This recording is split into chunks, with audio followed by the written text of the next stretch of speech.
Namaskar, myself M.S. Bhuse. Today we are going to start fourth topic, measurement of matter from science and technology part first of 9th class. म्हणजेच आज आपण इयत्ता 9वी विज्ञान आणि तंत्रज्ञान भाग 1 मधील चौथं प्रकरण म्हणजेच द्रव्याचे मोजमाप याच्या अभ्यासाला सुरुवात करणार आहोत. Now in the beginning of this topic, under the heading of can you recall, there are 3 questions. These questions are based on previous study. म्हणजेच या प्रकरणाच्या सुरुवातीलाच तुम्हाला आठवते का याच्या अंडर आतापर्यंत आपल्याला जो अभ्यास झालेला आहे त्या अभ्यासावर आधारित 3 प्रश्न विचारले आहेत. Out of these 3 questions, the first question is, what is the Dalton's atomic theory? First question is, what is the Dalton's atomic theory? म्हणजेच डाल्टनचा अणुसिद्धांत काय आहे हा पहिला प्रश्न आहे. So answer is given here. तर या ठिकाणी उत्तर दिलेलं आहे. In 1808 the Dalton put forward his atomic theory of matter. In 1808, Dalton put forward his atomic theory of matter. म्हणजेच इसवी सन 1808 मध्ये डाल्टनने त्याचा अणुसिद्धांत जगासमोर मांडला. इसवी सन 1808 मध्ये डाल्टनने त्याचा अणुसिद्धांत जगासमोर मांडला. Now the concepts given in the Dalton's atomic theory are those of a time when science was not much studied. The concepts given in the Dalton's atomic theory are those of a time when science was not much studied. म्हणजे डाल्टनच्या अणुसिद्धांतामध्ये ज्या संकल्पना मांडल्या आहेत त्या अशा वेळी मांडलेल्या आहेत की ज्यावेळेस विज्ञानाचा भरपूर अभ्यास झालेला नव्हता किंवा विज्ञानाने जास्त प्रगती केली नव्हती. अशा काळात या डाल्टनच्या अणुसिद्धांतामधील संकल्पना मांडलेल्या आहेत.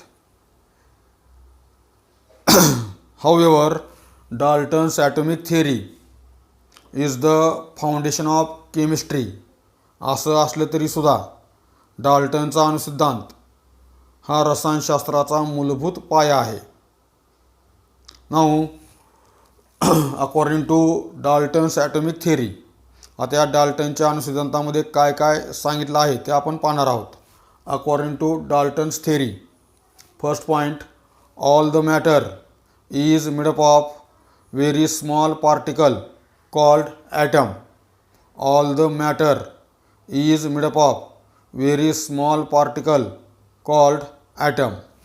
Now what is meant by matter? Matter means anything around us that has mass, volume and occupy the space. म्हणजेच सर्व द्रव्य हे अतिसूक्ष्म कणापासून म्हणजेच अणुपासून निर्माण झालेले आहे. All the matter is made up of very small particle called atoms. म्हणजेच सर्व प्रकारचे द्रव्य म्हणजे आपल्या अवतीभोवती असणाऱ्या सर्व वस्तू की ज्यांना वस्तुमान आहे, आकारमान आहे आणि जे जागा व्यापते त्याला द्रव्य म्हणतात. तर या विश्वातील सर्व द्रव्य हे अतिसूक्ष्म कणापासून निर्माण झाले आहे आणि ते अतिसूक्ष्म कण म्हणजेच अणु हा त्याचा अर्थ. Now for example water is a matter.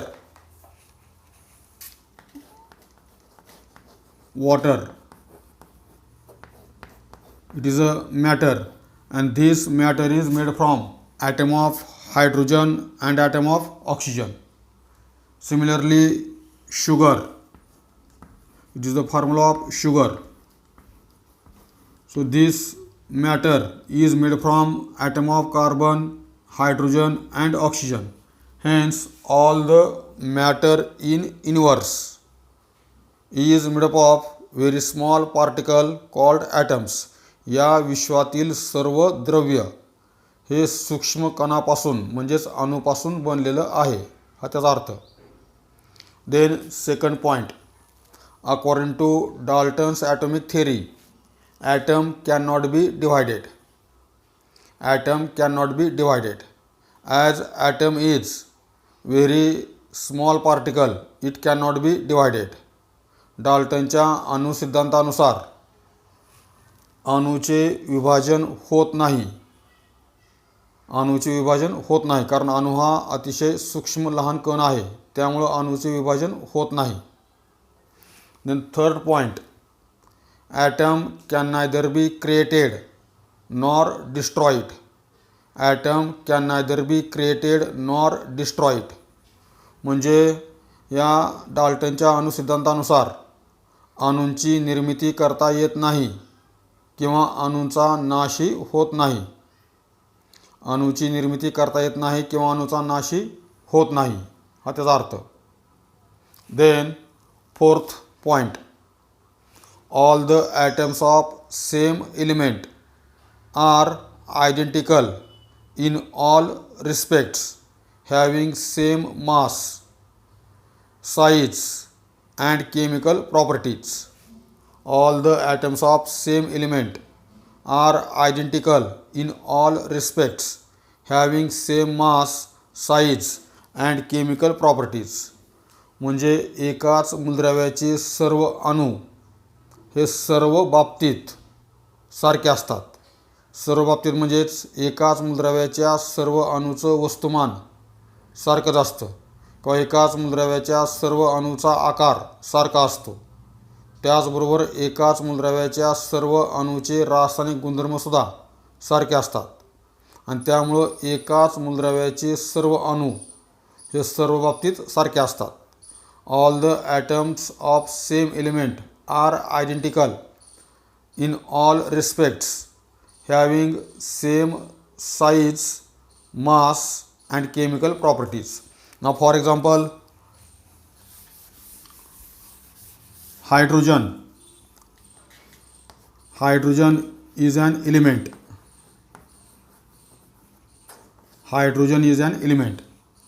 So all the atoms of hydrogen are identical in all respect.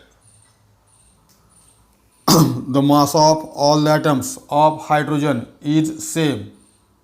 Then size of all the atoms of hydrogen is same and chemical properties of all the atoms of hydrogen are same. Hydrogen हे एक मूलद्रव्य आहे आणि या हायड्रोजनचे जेवढे काही अणू आहेत ते सर्व अणू सर्व बाबतीत सारखे असतात. म्हणजेच हायड्रोजनच्या सर्व अणूचं वस्तुमान हे सारखंच असतं. हायड्रोजनच्या सर्व अणूचं आकार सारखा आहे आणि हायड्रोजनच्या सर्व अणूचे रासायनिक गुणधर्म सारखे असतात. Suppose second element oxygen.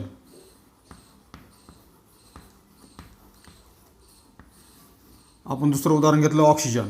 So all the atoms of oxygen are same in all respect having same mass, size and chemical properties. ऑक्सिजनचे जेवढे काय अणू आहेत ते सर्व अणू सर्व बाबतीत सारखे आहेत.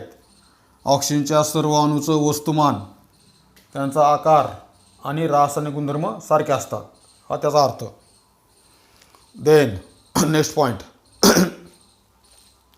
Atoms of different elements are different. Atoms of different elements are different म्हणजेच वेगवेगळ्या मूलद्रव्याचे अणू हे वेगवेगळे असतात.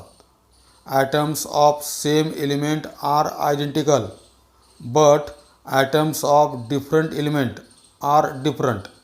एकाच मूलद्रव्याचे सर्व अणू सारखे असतात परंतु वेगवेगळ्या मूलद्रव्याचे अणू हे वेगवेगळे असतात, हा त्याचा अर्थ.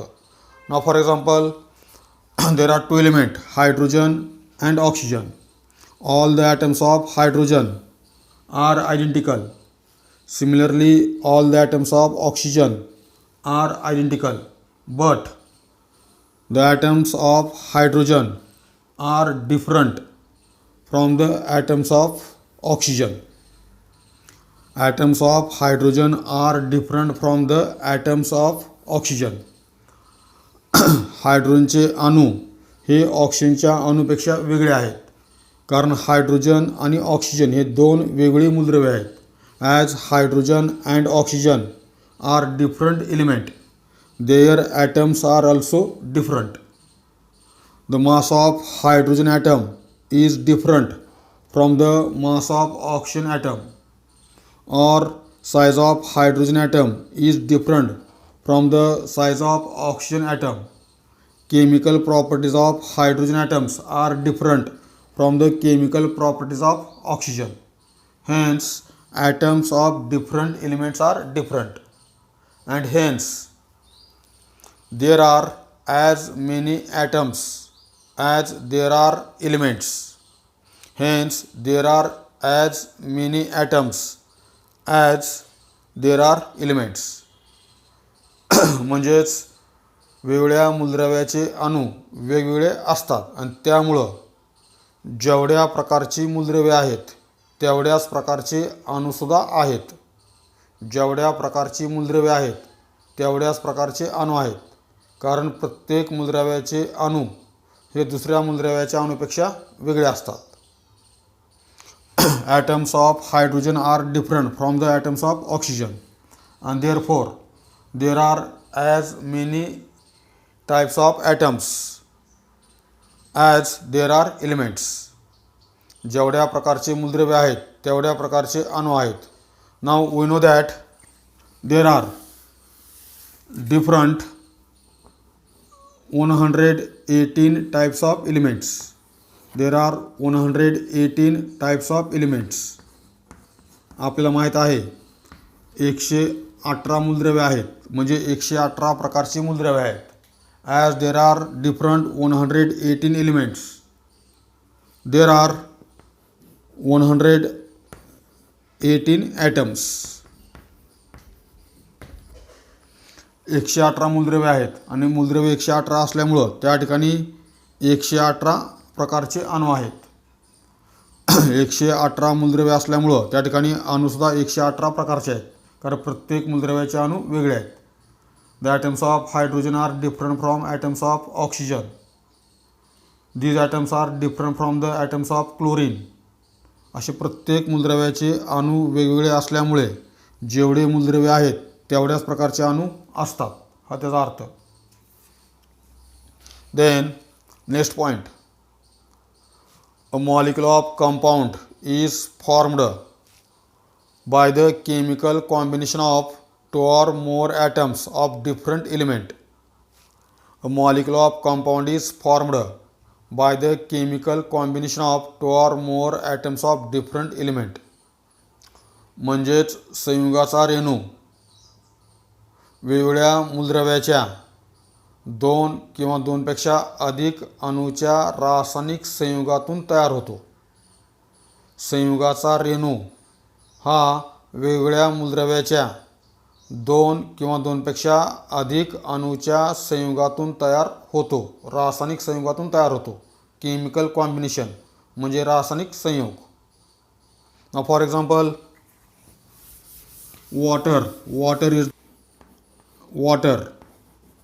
water is a compound and molecule of water is H2O.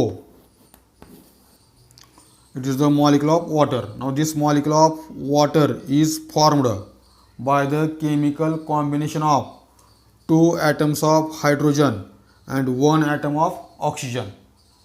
A molecule of water is formed by the chemical combination of two atoms of hydrogen and one atom of oxygen. Hence, a molecule of compound is formed by the chemical combination of two or more atoms of different element. Here there are two different elements, hydrogen and oxygen. There are two atoms of hydrogen and one atom of oxygen in the molecule of water. Hence, there are 6 points in the Dalton's atomic theory. तर अशा प्रकारे डाल्टनच्या अणुसिद्धांतामध्ये 6 point आहेत. Now second question.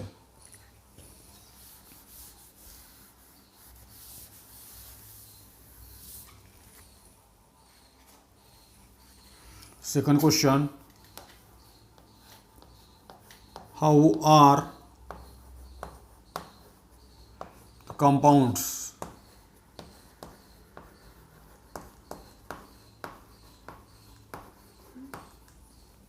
formed?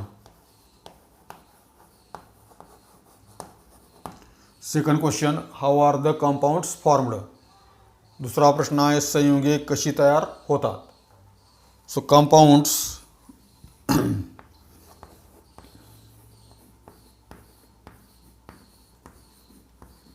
are formed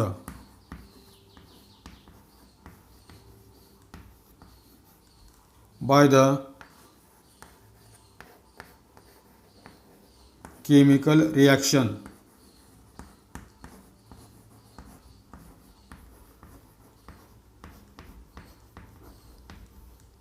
between the different elements.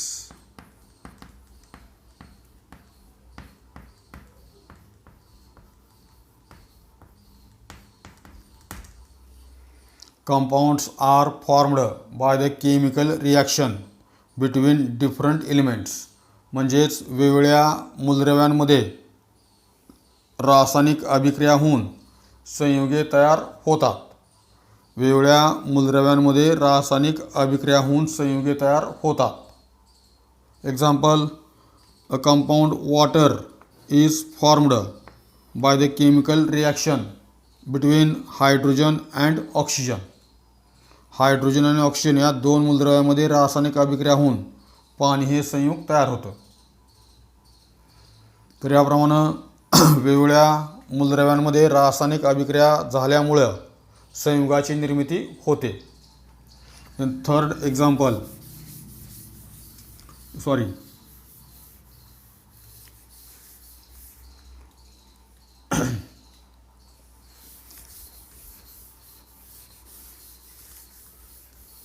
then the third question,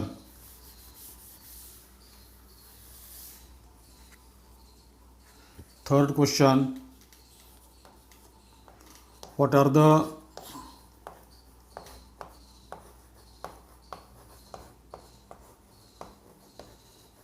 molecular formulae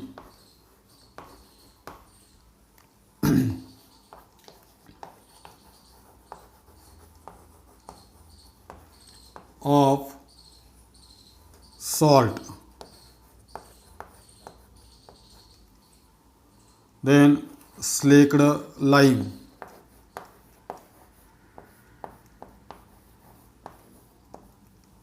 water, lime and limestone. It is a third question. What are the molecular formulae of salt, slaked lime, water, lime and limestone? म्हणजेच salt म्हणजे मीठ, slaked lime म्हणजेच भिजलेला चुना, त्याला आपण विरी गेलेला चुना म्हणतो, कॅल्शियम हायड्रॉक्साईड. वॉटर पाणी, लाईम म्हणजे चुनखडी, कॅल्शियम ऑक्साईड. लाईमस्टोन चुनखडी, calcium carbonate.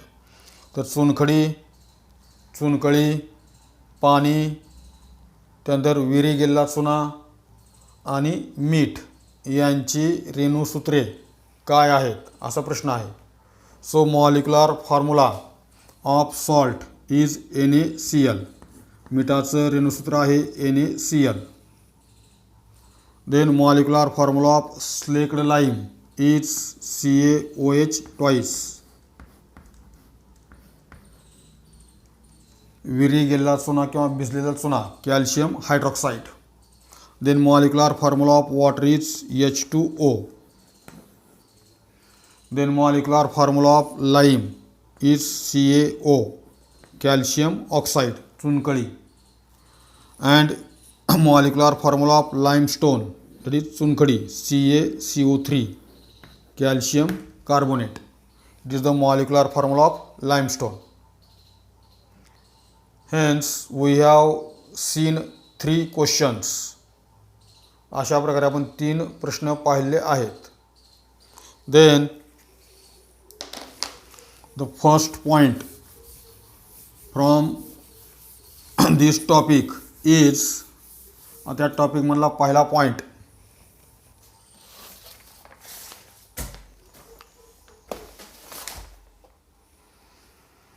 the first point of this topic is law of chemical combination.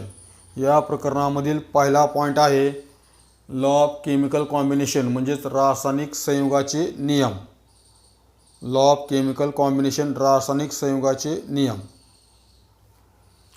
So during a chemical change the composition of a substance changes. During a chemical change the composition of a substance changes. म्हणजेच रासायनिक बदल होत असताना पदार्थाचे संघटन बदलते. रासायनिक बदल होत असताना पदार्थाचे संघटन बदलते. कॉम्पोजिशन किंवा संघटन म्हणजे त्याची रचना, स्ट्रक्चर, कन्स्ट्रक्शन हे बदलते. Now why composition of substance changes during chemical change. आता रासायनिक बदल होत असताना त्या ठिकाणी पदार्थाचं संघटन का बदलतं. Now during chemical change chemical reaction take place. म्हणजेच रासायनिक बदल होत असताना रासायनिक अभिक्रिया होत असतात. In the substances which undergoes chemical change or which undergoes chemical reactions, the bonds are broken down and then atoms and elements in the substances which undergoes chemical reactions are rearranged. Then new bonds are formed in them and as a result new substances having different properties are formed. रासायनिक बदल होत असताना पदार्थाचे संघटन का बदलते हे आपण आत्ता सांगितलेलं आहे. जेव्हा रासायनिक बदल होत असतो तेव्हा रासायनिक अभिक्रिया होतात. ज्यावेळेस पदार्थामध्ये रासायनिक अभिक्रिया होत असतात किंवा पदार्थामध्ये रासायनिक बदल होत असतो त्यावेळेस त्या पदार्थातील रासायनिक बंध तुटतात. रासायनिक बंध तुटल्यानंतर त्या पदार्थामध्ये जे अणू असतील किंवा मूलद्रव्ये असतील त्यांची पुनर्मांडणी होते, पुनर्रचना होते आणि त्या ठिकाणी नवीन बंध तयार होतात, रासायनिक बंध तयार होतात आणि त्यामुळं त्या ठिकाणी नवीन गुणधर्माचे नवीन पदार्थ तयार होतात आणि त्यामुळं रासायनिक बदलामध्ये पदार्थाचं संघटन बदलतं. ना for example of neutralization reaction which we have studied in the last class, that is 8th class. Neutralization reaction, a chemical reaction between acid and base. When acid react with base then there is formation of salt and water. And example of neutralization reaction is chemical reaction between hydrochloric acid and sodium hydroxide. When hydrochloric acid react with sodium hydroxide then there is formation of salt, sodium chloride and water.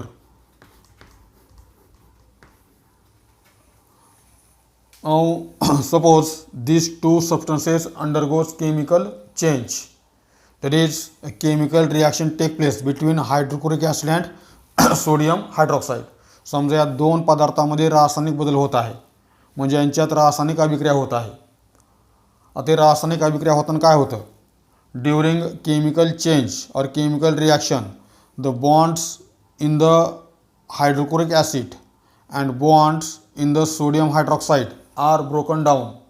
या hydrochloric ॲसिडमधला रासायनिक बंध आणि या sodium हायड्रॉक्साईडमध्ये असणारा रासायनिक बंध तुटतो. As a result there is formation of free hydrogen ions and free chloride ions. या दोघांमधला रासायनिक बंध तुटल्यामुळं इथं हायड्रोजनचा आयन वेगळा होतो आणि क्लोराईडचा आयन वेगळा होतो. Similarly the bond between sodium ion and hydroxyl ions is broken down and therefore sodium ions and hydroxyl ions becomes free. तर अशा प्रकारे या HCl बंध तुटल्यामुळं हायड्रोजन आयन क्लोराईड आयन तयार होतात. NaOH मधला बंध तुटल्यामुळं Na पॉझिटिव्ह आयन आणि OH निगेटिव्ह आयन तयार होतो. आता काय होतं, then these ions rearranged and form new bonds. आता हे जे आयन्स मुक्त झालेत या आयनांची पुनर्मांडणी होते, पुनर्रचना होते आणि त्या ठिकाणी नवीन बंध तयार होतात. A new bond is formed between sodium ion and chloride ion. As a result sodium chloride is formed. A new bond is formed between sodium ion and chloride ion. As a result, a new substance, sodium chloride, is formed. Similarly, a new bond is formed between H and OH. Hence, a new substance H2O is formed. Hence, when hydrochloric acid and sodium hydroxide undergoes chemical change, their composition changes. अशा प्रकारे ज्यावेळेस या hydrochloric ॲसिडमध्ये आणि sodium हायड्रॉक्साईडमध्ये रासायनिक बदल होतो तेव्हा त्यांचं कॉम्पोजिशन बदलतं, त्यांचं पूर्ण रचना बदलली, संघटन बदललं. या ठिकाणी नवीनच पदार्थ तयार झालेत, NaCl आणि H2O. The chemical properties of sodium chloride and water are different from hydrochloric acid and sodium hydroxide. इथं तयार झालेल्या पदार्थाचे गुणधर्म हे पूर्णपणे HClपेक्षा आणि NaOHपेक्षा वेगळे आहेत. म्हणजेच यांचं संघटन वेगळं आहे, यांचं संघटन वेगळं आहे. तर अशा प्रकारे रासायनिक बदलामध्ये पदार्थाचं संघटन बदलतं, त्याचं रचना बदलते, गुणधर्म बदलतात, कन्स्ट्रक्शन बदलतं, हा त्याचा अर्थ. कारण रासायनिक अभिक्रिया होत असताना जुने रासायनिक बंध तुटतात आणि नवीन रासायनिक बंध तयार झाल्यामुळं नवीन पदार्थांची निर्मिती होत असते. Then next point, in this regard the fundamental experiments were performed by the scientist in 18th and 19th century. In this regard the fundamental experiments were performed by the scientists in 18th and 19th century. In this regard म्हणजे याच्याशी संबंधित, याच्याशी म्हणजेच याच्याशी संबंधित. During chemical change a composition of substance changes. याच्याशी संबंधित असलेले मूलभूत प्रयोग शास्त्रज्ञांनी 18व्या आणि 19व्या शतकात केले, हा त्याचा अर्थ.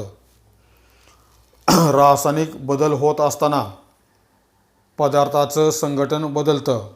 याच्याशी संबंधित असलेले मूलभूत प्रयोग शास्त्रज्ञांनी 18व्या शतकात आणि 19व्या शतकात केले, हा त्याचा अर्थ. म्हणजे या 18व्या आणि 19व्या शतकामध्ये शास्त्रज्ञांनी रासायनिक बदल होत असताना पदार्थाचं संघटन बदलतं हे पाहिलं आणि याच्याविषयी त्यांनी अनेक वेगळे प्रयोग केले, हा त्याचा अर्थ. देन व्हाईल डुईंग दिस म्हणजे हे प्रयोग करत असताना, while doing this scientist measured accurately the substances used and formed. While doing these experiments scientist measured accurately the substances used and formed. म्हणजे हे प्रयोग करत असताना शास्त्रज्ञांनी उपयोगात आणलेले आणि तयार झालेल्या पदार्थाचं ॲक्युरेट तंतोतंत मोजमाप केलं, हा त्याचा अर्थ. आता या ठिकाणी यूज्ड अँड फॉर्म्ड सबस्टन्सेस असे शब्द आहेत. यूज्ड म्हणजे वापरलेले आणि फॉर्म्ड म्हणजे तयार झालेले. For example, in this reaction HCl and NaOH are used. The substances in which chemical reaction take place are the used substances, and substances formed as a result of chemical reaction are formed substances. Used म्हणजे वापरलेले, ज्या पदार्थामध्ये रासायनिक अभिक्रिया घडून आली असे पदार्थ म्हणजे यूज्ड, आणि फॉर्म्ड म्हणजे या पदार्थात रासायनिक अभिक्रिया होऊन नवीन तयार झालेले पदार्थ म्हणजेच formed.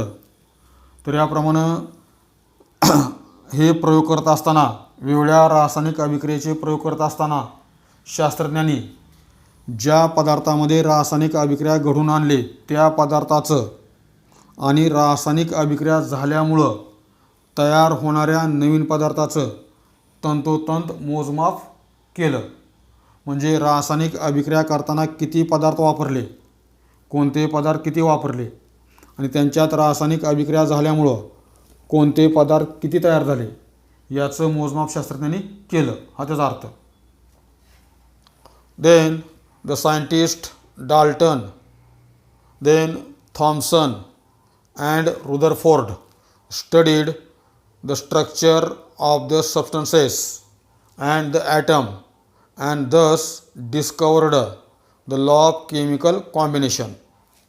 The scientists Dalton, Thomson and Rutherford studied the substances and the atoms and thus discovered the law of chemical combination. म्हणजेच हे जे शास्त्रज्ञ आहेत डाल्टन, थॉम्सन आणि रुदरफोर्ड यांनी ज्या पदार्थामध्ये रासायनिक अभिक्रिया घडवून आणल्या त्या पदार्थांचं, त्या अणूंच्या रचनेचा अभ्यास केला आणि या अभ्यासावर आधारित त्यांनी रासायनिक संयुगाचे नियम सांगितलेत किंवा रासायनिक संयुगाच्या नियमाचा शोध लावला. रासायनिक अभिक्रियेत सहभागी असणाऱ्या पदार्थांच्या अणूंच्या रचनेचा त्यांनी अभ्यास केला आणि या अभ्यासांच्या आधारे डाल्टन, रुदरफोर्ड आणि थॉम्सन यांनी रासायनिक संयुगाच्या नियमांचा शोध लावला, हा त्याचा अर्थ. नाव there are 5 laws of chemical combination. रासायनिक संयुगाचे एकूण 5 नियम आहेत. But in this topic we will study only 2 laws of chemical combination. There are 5 laws of chemical combination, but in this topic we will study only 2 laws of chemical combination, that is law of conservation of matter and law of constant proportion. रासायनिक संयुगाचे 5 नियम आहेत, परंतु आपण या प्रकरणामध्ये या 5 नियमांपैकी फक्त 2 नियमांचा अभ्यास करणार आहोत.